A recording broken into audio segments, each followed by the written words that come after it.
It's Perp back with another video. Just got out of watching Black Widow, and this is the first MCU movie in quite some time. It feels like it's been forever, but it's really not been that long. This movie was supposed to come out last summer in May, got pushed all the way till now. It's on Disney Plus as well.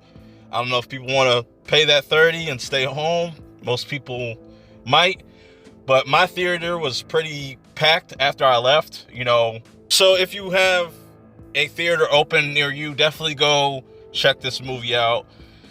Definitely support the movie, support the theaters, you know what I'm saying? Or watch it on streaming, either way. But with Loki getting close to its finale, which I will have a video up for that next week. Stay tuned for that. I have thoughts. I have some issues with the direction in which Marvel is going with the MCU. Some things I'm optimistic about. Others, just as I'm watching it, I'm subtly just being disappointed every time up until this point. I feel like it's all leading up to things, and it's a lot of build-up, and we just got to be patient. This is kind of a setback, not in a bad way, but it does kind of throw you off because this takes place between Civil War and Infinity War, which I feel like this movie should have came out instead of Captain Marvel at the time. It would have been a perfect movie to put in between Infinity War and Endgame, but they chose to just wait. And I feel like with all the delays, it kind of hurt this movie. Even though going into it, I knew what I was going to get. I knew what to expect. I expected a pretty generic Marvel movie, and that's what I got. And not to say that there wasn't moments in here that really had me laughing at times, or there was definitely times where I was like, damn, that was really emotional, especially the ending.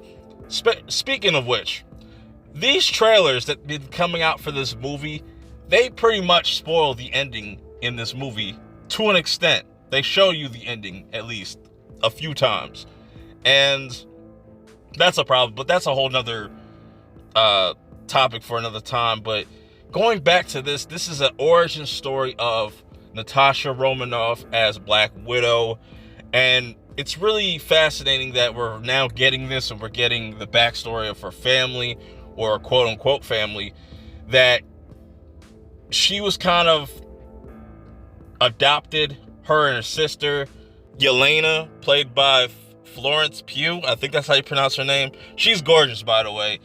And I kind of like her character, her introduction. Obviously, they're setting her up to be like the next kind of Black Widow.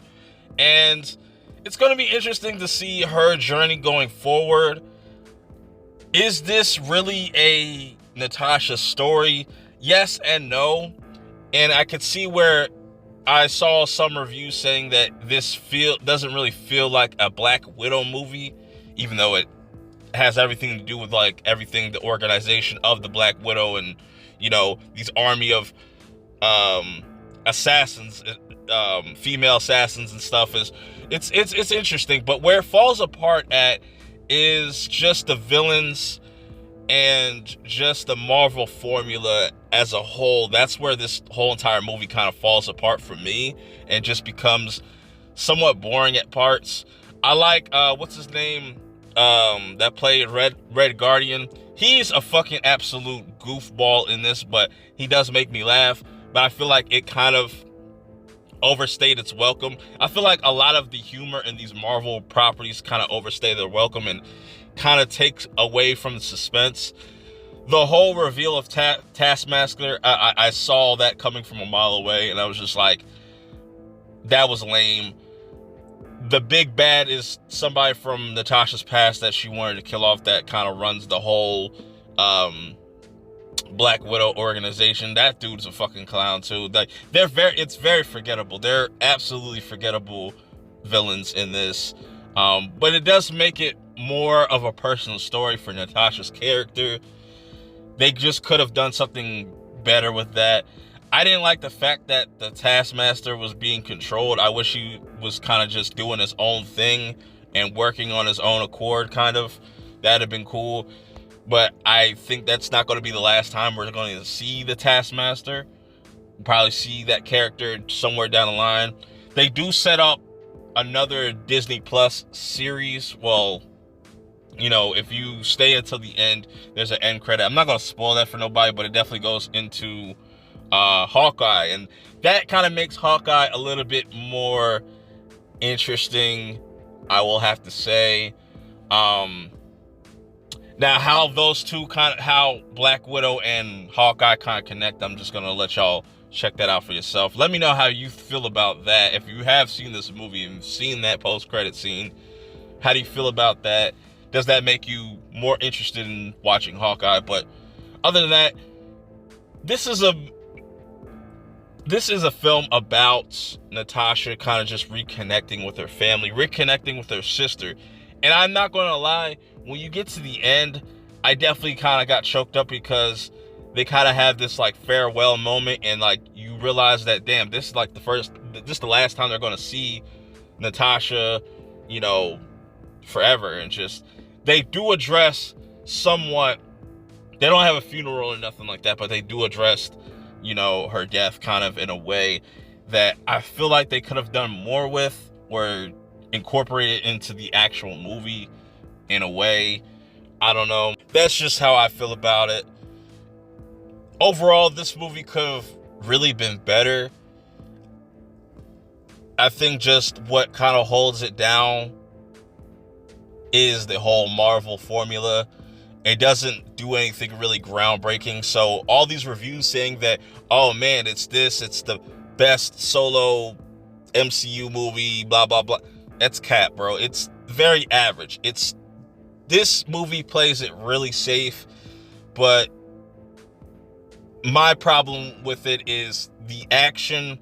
No, not the action. The villains are trash, are completely forgettable.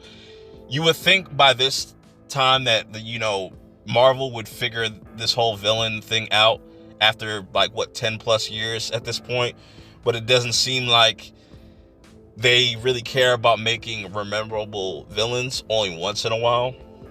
Or if they do make a really good villain, they end up just killing them off. So they definitely have to get it together in that department. Just too much talking. I understand they want us to feel for these characters, but that's another thing that kind of was an issue for me, is a lot of dialogue in this. The action was solid. I think nobody's gonna have an issue with that. My favorite scene is where, Black Widow is in this one scene where she's surrounded by other people like her, and just that was a dope scene. I do also like that they made fun of her whole pose and stuff, but even though that kind of that joke became kind of winded after a while. Anyways, to wrap this up, pretty much, I think Marvel still has a long ways to go. I just want them to really make better products. Don't just kind of half-ass it, because that's what it kind of feels like at this point with its phase 4 stuff. We're just going to have to wait to see these other movies and how everything plays out. But for right now, it just seems they're really lazy, and hopefully they can turn things around, and hopefully I could be wrong. Let me know how you guys feel about this. Comment, subscribe if you're new. Follow me on Twitter at PertMinder420. Until next time, I will see y'all later. Peace.